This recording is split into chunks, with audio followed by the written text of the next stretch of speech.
Bem-vindo ao podcast Cardio Papers. Aqui a gente mostra como se manter atualizado em cardiologia, mesmo que você tenha pouco tempo para estudar. Eu sou Eduardo Lapa, cardiologista, editor-chefe do Cardio Papers. E, para encerrar aqui esse ano de 2023, começar o ano de 2024, a gente costuma fazer uma série de 2 podcasts ali um pouquinho diferentes, fugindo um pouquinho da cardiologia, mas ainda assim falando sobre temas importantes para o médico. Eu costumo resumir, já tem uns 2, 3 anos isso, os principais livros que eu li ao longo do ano. Então, o que é que eu fiz aqui? Esse ano eu consegui ler aí pouco mais de 30 e poucos livros. Separei 15 livros aqui que eu acho que podem lhe interessar, me interessaram bastante. E a gente vai dividir isso em 2 episódios, onde eu vou comentando rapidamente, livro por livro, o que é que me chamou mais atenção. E até para você poder ver se faz sentido para você lê-los ou não. Então, vamos lá, começando agora. Primeiro livro espetacular chamado Criadores de Gênios. Um dos temas que eu tenho ficado mais interessado aí nos últimos um ano e pouco é sobre inteligência artificial, principalmente o uso de inteligência artificial em saúde, em medicina. Provavelmente vai ser uma das grandes revoluções aí do século XXI na medicina, o uso da inteligência artificial, tanto para melhorar diagnóstico, tratamento dos pacientes, melhorar a produtividade de médico e assim por diante. E muito interessante a gente entender onde nós chegamos em relação à inteligência artificial. É uma coisa recente, quais foram as grandes descobertas e tal. E esse livro faz exatamente isso. Ele monta um storytelling bem direitinho ali da inteligência artificial.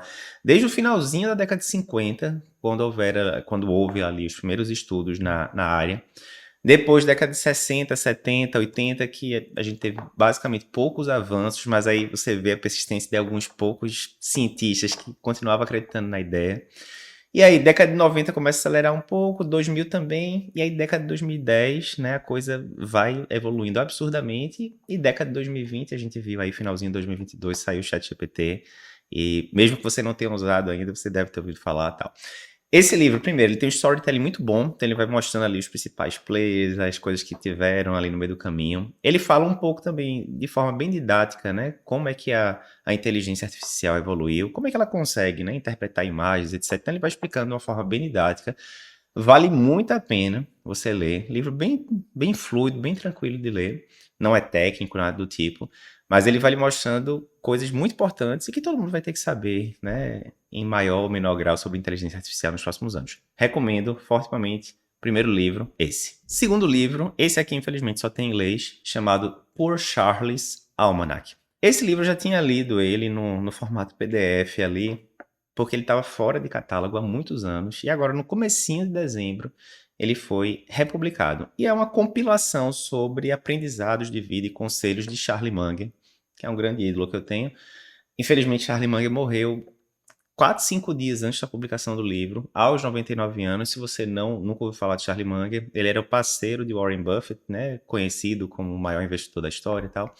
E eles tiveram uma parceria ali muito longa, de mais de 50 anos, etc. Ah, Eduardo, quer dizer que é um livro sobre finanças? Certo? Não. É um livro sobre vida, na verdade, né? Charlie Munger tinha várias qualidades, entre elas o raciocínio muito rápido, muito claro, né? E uma das coisas que foca muito o livro é sobre o esquema de modelos mentais. O que é o modelo mental? O modelo mental são formas de você ver o mundo, né? Então, exemplos de modelos mentais. Inversão. Em vez de você saber, estou com dificuldade de saber o que é que eu quero da vida. Faça o contrário. Inverta. Elimine o que você definitivamente não quer da sua vida. Quero escolher uma especialidade. Estou em dúvida ali no final da faculdade, etc. Sobre se eu vou fazer cirurgia ou se eu vou fazer clínica médica. Vamos inverter. O que é que você não quer definitivamente? Rapaz, eu não gosto de ambiente de bloco cirúrgico. Opa, cirurgia já não é uma boa. Eu prefiro estar num consultório, um ambiente mais tranquilo, etc, etc. Talvez clínica médica faça mais sentido. E assim por diante, né? Muitas vezes você eliminar o que você não quer já ajuda. Esse é um exemplo de modelo mental. Charlie Munger mostra mais de 25 ali ao longo do livro, né, através de entrevistas, etc. É um livro super divertido, né? Ele é um cara muito perspicaz, né? Muito sagaz. Vale muito a pena, só tem em inglês esse aqui eu tive que baixar pelo Kindle, porque até para você trazer a edição em português demorava bastante tempo para entregar. Recomendo fortemente Por Charlie's Almanac. Terceiro livro, Do More, Great Work. Esse daqui eu acho que só tem em inglês também, mas é um livro muito interessante pelo seguinte: muitas vezes, durante esse ano, em algum momento, né, de 2023, Eu me peguei, eu até falei isso no Cardio Papers Experience 2023, até eu me peguei ali, olhando ali, eu costumo fazer o meu calendário semanal, né? No domingo à tarde eu vou botando ali todos os horários, o que é que eu vou fazer em cada turno, etc. Compromissos do Cardio Papers, pessoais, etc. E teve uma determinada semana ali no meio do ano que eu olhei e falei, rapaz, olhando aqui para os meus compromissos a semana toda, não tô empolgado com 90% deles. A maioria aqui eu acho que não vai dar em muita coisa mais burocrática, ou é coisa que eu acho que não tá me animando, resumindo. E aí eu comecei a pensar, né? O que é que eu posso fazer para mudar isso? E aí, procurando, né, aí nas buscas de livro da vida, eu vi esse livro do More Great Work, que o objetivo dele é exatamente esse, né? Ele separa meio que as tarefas que você tem para fazer em bad work, é aquele trabalho ruim realmente, que você está gastando tempo com burocracia, por exemplo, coisas do tipo, que você termina aquela função e não teve nenhum insight, né? Aquilo não melhorou sua vida. Tem o good work, que seria um trabalho que você gosta de fazer, mas que não é aquela coisa que vai revolucionar a sua vida. Você não nasceu para aquilo, não é aquele momento que você fala, rapaz, eu nasci para isso. E o great work é aquele momento, né, que você entra em flow ali, que tudo corre bem, que você fala, rapaz, eu fui colocado no mundo para fazer isso. Vou dar um exemplo para mim, um exemplo de great work é o Cardio Papers Experience. Você está lá no palco com centenas e centenas de pessoas interessadas em se atualizar em cardiologia, apresentando temas de cardiologia, inteligência artificial, decisão, tomada de decisão, enfim, né? É aquele tipo de coisa que você fala, eu vim para a Terra com esse objetivo, né? E esse é o Great Work. Qual é o objetivo do livro? É como você otimiza a quantidade de Great Work na sua vida e você diminui ao máximo a quantidade de Bad Work. E eu costumo dizer que livro é bom quando ele muda ou a sua conduta, ou pelo menos a sua visão de mundo. Por exemplo, o primeiro livro que eu falei, Inteligência Artificial, mudou muito a minha visão, né, de como é que a gente chegou até aqui em inteligência artificial e para onde, provavelmente, qual a capacidade que a gente tem para ir. Livro show. O segundo livro do Charlie Munger, né, que eu comentei, direto eu fico pensando, o que é que Charlie Munger faria com isso? Será que ele ia usar o modelo mental X, Y, Z, etc? Enfim. Inclusive, eu fiz já, depois eu posso mostrar para vocês, eu fiz já uma inteligência artificial que simula o raciocínio de Charlie Munger. É bem interessante.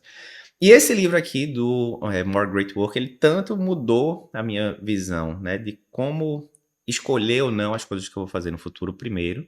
E segundo, me ajudou, de fato, a eliminar mais bad work. Eu comecei a delegar, ou simplesmente cortar, não vou fazer isso aqui, né, não vai fazer tanta diferença, eu não gosto, tal, vou cortar e pronto.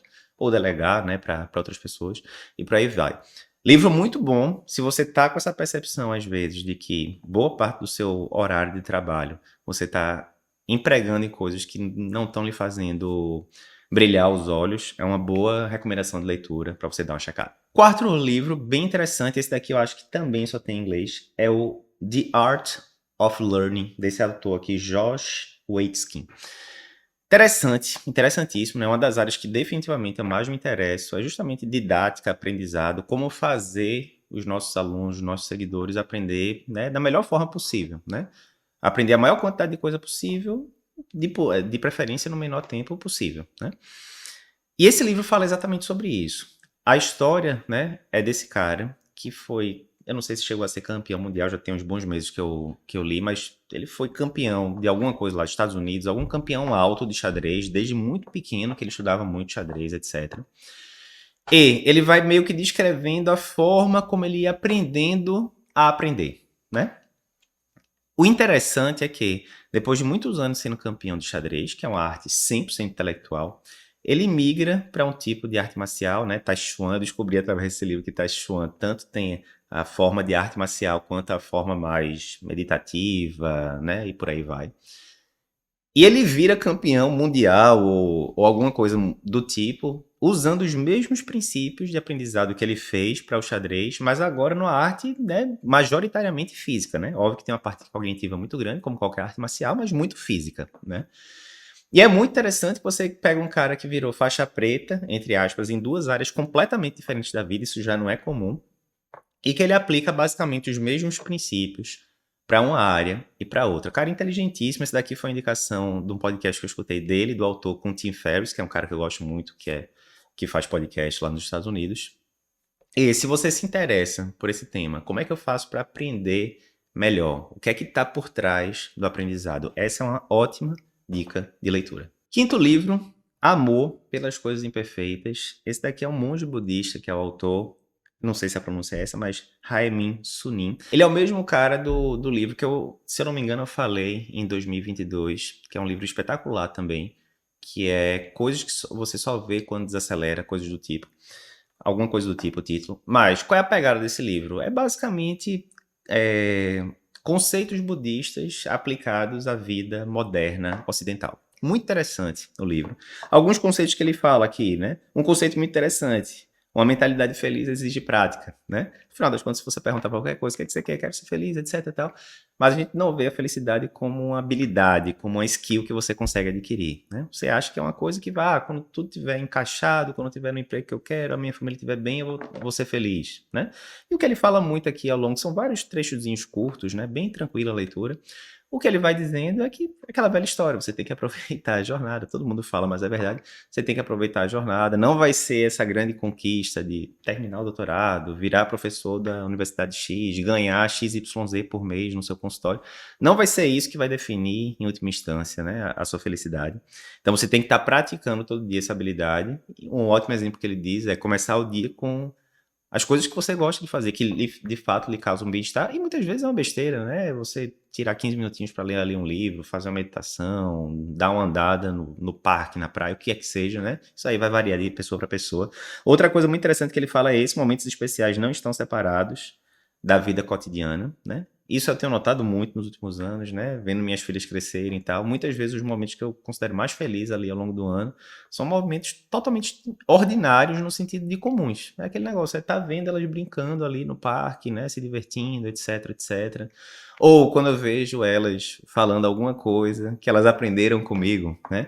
Uma das coisas que eu falo muito para elas às vezes é no pain no gain, né? Se você não se esforçar, você não, as coisas boas da vida dão trabalho, né? E aí, às vezes, eu vejo elas, uma querendo desistir, a outra chega e fala, olha, no pain, no gain, vamos pra frente, etc. E você vê que, como uma esponja, elas estão absorvendo ali as coisas e tal. Então, esses são momentos totalmente ordinários, né? Não é, mais uma vez, não é estar no palco do Cardio Papers Experience com 700 pessoas na frente. Isso é massa também. Mas se você fosse esperar, concorda que, no meu caso, o Cardio Papers Experience é uma vez por ano? Se eu fosse ficar esperando esse único momento tá lá no palco com um bocado de gente e tal, quer dizer que os outros 364 dias do ano não seria tão interessante, né? Ou seja, é um mau negócio, né? Mas aí vem a questão de você praticar o que ele fala muito no livro também, né? Que é um assunto que me interessa bastante, que é a meditação, o mindfulness. Você de fato está presente ali no momento. Por quê? Esse momento que você vê, que eu vejo uma filha minha falando para outra, um conceito que eu ensinei para elas, que elas meio que absorveram, eu só vou notar e só vou ficar feliz com isso se eu estiver presente ali no momento, observando o que está acontecendo, né? Isso é fácil falar, mas difícil fazer. Muitas vezes a gente está lá com os filhos na frente e tal, você está pensando no problema do trabalho, você está vendo alguma coisa aqui no WhatsApp, e aquele momento mágico ali passa e você nem se apercebe, né? Então, livro muito bonito. Esse é o tipo de livro aqui que eu costumo dizer que só de pegar ele, folhear, eu já me sinto melhor. Costumo lê-lo muito, já reli esse livro aqui várias vezes. Antes de dormir, ótimo livro para acalmar a mente ali e você ficar mais tranquilo. Sexto livro, The Tao of Pooh. Esse daqui eu acho que tem versão em portuguesa, mas em português. Basicamente, o que é que o livro faz? Ele pega conceitos do taoísmo, né, que é uma vertente filosófica chinesa, e ele aplica, né, esses conhecimentos para a nossa cultura ocidental, baseada em trechos da história do Singapu. É uma combinação bem inesperada, mas que dá muito certo. O livro é lindo, né, é super sensível e tal. E me chamou muita atenção uma parte do livro em que ele fala sobre aquela questão da gente estar sempre na correria, né? Muito típica da sociedade ocidental. Cai naquela história da esteira hedônica, né, que eu comentei agora há pouco, que é quando eu terminar meu doutorado, quando eu tiver um aumento X, quando meu consultório estiver assim, etc, etc, eu vou ser feliz, né? E aí você tá meio que sempre correndo atrás desses alvos, e quando você chega em algum alvo desse, ele se comporta como um horizonte, né? Ele vai mais para frente, ele se desloca junto com você e você tá sempre nessa corrida que nunca chega e tal. Conceito muito, né, bastante batido, vários livros falam isso, mas o jeito que ele apresenta esse conceito entre vários é muito bem escrito, né? Livro é uma peça de arte total. Vale muito a pena. Não tenho certeza se tem em português, mas acho que tem. Mas em inglês é essa, tá aparecendo, apareceu a capa aí para você. Livro que vale muito a pena, conceitos de taoísmo, né? Conceitos milenares chineses aplicados à vida moderna ocidental. Sétima indicação, O Mesmo de Sempre, do autor Morgan Housel. Esse autor é o mesmo do livro A Psicologia Financeira, que é um livro espetacular, storytelling super bem feito, o cara escreve muito bem, já escutei vários podcasts dele, é um cara muito inteligente. E o que ele fala aqui nesse livro é, né, quando a gente vai falar de... Ele fala de finanças, né, obviamente, né, é o nicho dele, mas fala sobre vida também. Quando a gente fala de finanças, normalmente vem aquele negócio, né, onde é que eu devo aplicar meu dinheiro, qual é a ação que vai estar bombando, né, etc. E o que ele fala é, a gente nunca vai conseguir prever exatamente, né, quanto é que vai estar a taxa de juros no Brasil, nos Estados Unidos daqui a 1, 2 anos. Impossível dizer ao certo. Quanto é que vai estar o preço do dólar? Impossível dizer ao certo. E por aí vai, né? Então ele usa a inversão de Charlie Munger, né, voltando lá para o segundo livro, para fazer o contrário. Olha, tem um bocado de coisa aqui que vai mudar, que é impossível prever e que, portanto, é meio, né, improdutivo a gente ficar elocubrando como é que vai estar, né? Vamos fazer o contrário? Vamos focar no que definitivamente não vai mudar, né? Ele usa a inversão e foca o livro todo na inversão. Ó, o que é que vai ser o mesmo de sempre? O que é que não vai mudar? Exemplo. Em alguma hora, pode demorar 2 anos, 3 anos, 5 anos, 10 anos, 15 anos, vai acontecer alguma crise financeira pesada, mercado de ação vai cair 20, 30% e assim por diante. Correto? Isso, se a gente pegar ao longo dos últimos 100 anos, já aconteceu várias vezes. O Covid deve ter sido a última vez, né? Mas, enfim, crise do subprime em 2008. Você pega aí, tem crise dos tigres asiáticos no final da década de 90. Sempre vai chegar uma grande crise. Beleza. Você não sabe quando, mas o que é que não vai mudar nunca? Na hora da crise, as pessoas vão continuar tendo comportamentos muito parecidos, porque o homem é o mesmo, no final das contas, né? O ser humano, né? Então, o pessoal vai continuar se desesperando, querendo vender as coisas quando tiver com preço lá embaixo, assim por diante. Então, ele foca muito nesses conceitos que são perenes, né? Que fazem parte da natureza humana, o comportamento humano frente a adversidades e etc, né? Outro exemplo que ele dá, por exemplo, até de Jeff Bezos, né? Tem uma entrevista muito interessante de Jeff Bezos que ele cita aqui, em que Jeff Bezos fala, olha, a gente não sabe como é que vai ser o futuro exatamente da Amazon, né? O CEO da Amazon, né? Como é que vai ser o futuro da Amazon, tal, muita coisa mudando ao mesmo tempo, inteligência artificial, enfim.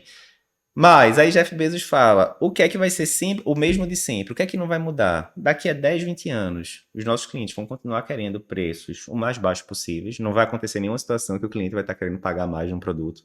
O cliente vai sempre querer ter uma variedade muito grande para poder escolher. Ah, eu quero escolher um livro sobre desenvolvimento pessoal. Você quer ter uma opção ou você quer ter 20 para escolher? A maioria das pessoas vai querer muito. E vai querer agilidade na entrega, por exemplo. Você prefere receber sua compra online amanhã ou daqui a um mês, né? Então, são coisas que não vão mudar muito, nunca. O Jeff Bezos é um exemplo que ele cita aqui no livro, mas ao longo de várias histórias, de vários capítulos, ele vai pegando raciocínios, né, que estão essa linha mestra de raciocínio, mas que você pode usar tanto para finanças quanto para a vida. Cara que escreve bem demais. Se você não leu ainda Psicologia Financeira, eu começaria pelo Psicologia Financeira antes, que já é um livro clássico, né? Eu acho que já tem uns 4 anos aí, vendeu milhões de cópias. E iria para esse, o mesmo de sempre, depois. Oitavo livro e último aqui desse primeiro episódio, para não ficar tão longo. É um livro que, na verdade, já é uma releitura essa. Eu acho que, inclusive, eu já citei ele no podcast, no resumo do ano de 22 ou de 21, mas vou citar de novo, porque eu reli esse livro agora, e é engraçado que, às vezes, você relê o livro e você vê ele de outra forma, né? Você teve outras experiências de vida, etc., e o livro muda. É exatamente o mesmo livro, as mesmas palavras, mas para você é como se fosse um livro diferente. O 21 lições para o século XXI, do Yuval Noah Harari, né? O mesmo autor de Sapiens. Eu vou comentar de Sapiens no comecinho do próximo episódio. Mas esse livro aqui é espetacular. Ele pega 21 temas, né, totalmente diferentes: terrorismo, inteligência artificial, relacionamentos, espiritualidade, enfim. Ele faz reflexões sobre esses 21 temas e como ele acha, né, que a gente está se comportando hoje em dia, como é que vai se comportar nos próximos anos, etc. Bem interessante, né? A parte de inteligência artificial desse livro é espetacular, né? Na hora que ele vai falar o que esperar da inteligência artificial, ele foca muito na parte ruim que pode acontecer, e é importante a gente fazer esse contrabalanço, né? De prós e contras e tal. Mas coisas muito interessantes que ele fala. Primeiro, em relação à criação de filhos, né? Ele fala um negócio muito interessante. Por quê? Se a gente vai para as escolas atuais, né, elas estão muito... É o mesmo modelo de escola que eu, né, vivenciei 30 anos atrás, que meus pais vivenciaram, né, várias décadas atrás. É muito aquele esquema muito parecido. Você chega lá e tem aula de matemática, troca o professor, tem aula de português, etc, etc, etc. Que é muito modelo ali, né, pós-revolução industrial, né, para preparar pessoas para o mercado de trabalho e tal. Ok. com muitos conhecimentos que às vezes, né, não são nem tão práticos para a vida adulta. Enquanto isso, várias coisas que são importantes para a vida adulta, como oratória, trabalho em equipe, finanças, etc., não são abordados. Mas enfim. E ele fala o seguinte: na hora que você bota inteligência artificial no meio, revoluções múltiplas que vão acontecer nos próximos anos, o mercado de trabalho vai mudar incrivelmente, né? E provavelmente algumas profissões vão deixar de existir, outras vão aparecer, e não tem como a gente prever muito isso. E aí vem com a história lá, juntando com o livro anterior do Morgan Housel. E aí, se eu não consigo prever o futuro, como é que eu vou preparar minhas filhas, por exemplo, para esse futuro? E aí um dos pontos que ele fala muito interessante é aquela história do mesmo de sempre, né? Do livro anterior. O que é que vai continuar sendo importante daqui a 10, 20, 30 anos, independentemente do que aconteça? Ele cita os 4 Cs, eu gosto muito desses acrônimos e tal, né? Ele fala dos 4 Cs, que é o quê? Pensamento crítico, é importante hoje em dia, né? Para um médico, para um advogado, para um engenheiro. Vai continuar sendo importante daqui a 20, 30 anos. Criatividade, importantíssimo também. Mais uma vez, é importante para essas profissões todas. Não é só para os artistas da vida. A gente vai comentar isso no segundo podcast. Outro livro, Hobby como Artista, que é bem interessante também. Mas é importante, né? Vai continuar sendo importante. Comunicação, crucial isso. E como eu vejo hoje em dia, o Cardio Papers me deu muita clareza sobre isso, que é crucial você saber se comunicar de forma concisa e com clareza. Grande parte, eu acho, do sucesso do Cardio Papers é isso, né? A gente passa a informação ali, bola na rede, sem muita enrolação, o que você precisa saber, né? A gente não está inventando informação, concorda? A gente está passando o que tem lá nas diretrizes, nos livros, nos artigos, né? A gente não está inventando uma informação nova. Olha, eu acho que se usar aspirina numa dose XYZ da minha cabeça vai dar certo. Óbvio que não é isso que a gente faz aqui. A gente resume, faz a curadoria de artigos, diretrizes, etc. E o pessoal gosta justamente porque a nossa comunicação, acredito eu, consegue ser concisa, clara, enfim. E por último, colaboração. Como fazer o trabalho em equipe, né? Como trabalhar numa equipe que talvez seja uma equipe mista, humana e digital, né? Inteligência artificial no futuro. Enfim, isso sempre foi importante e vai continuar sendo importante daqui a uns anos. Então, esse é um dos inúmeros tópicos que ele aborda ao longo do livro, né? Mas sempre com um raciocínio muito... A forma que o Harari escreve é muito boa, é muito didática, é muito clara, né? Você vê cada linha tem um motivo ali, né? Livro super bem escrito.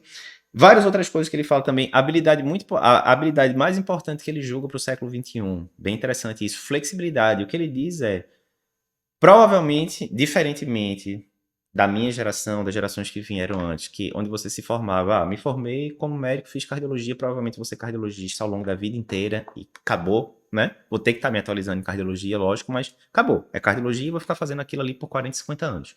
O que ele fala é que ao longo do século XXI, principalmente com a questão da inteligência artificial, as pessoas vão ter que mudar de áreas, porque uma área que ela estava provavelmente vai se extinguir e outra vai aparecer, e talvez as pessoas a cada 5, 10 anos tenham que mudar completamente de área, né? E sair de uma coisa como motorista de Uber para virar um programador, talvez, e depois, enfim, áreas completamente diferentes. E para isso, vai ser muito importante a pessoa ter a resiliência emocional e a flexibilidade de conseguir largar coisas que já não dão mais certo, pivotar, ir para campos totalmente diferentes, enfim.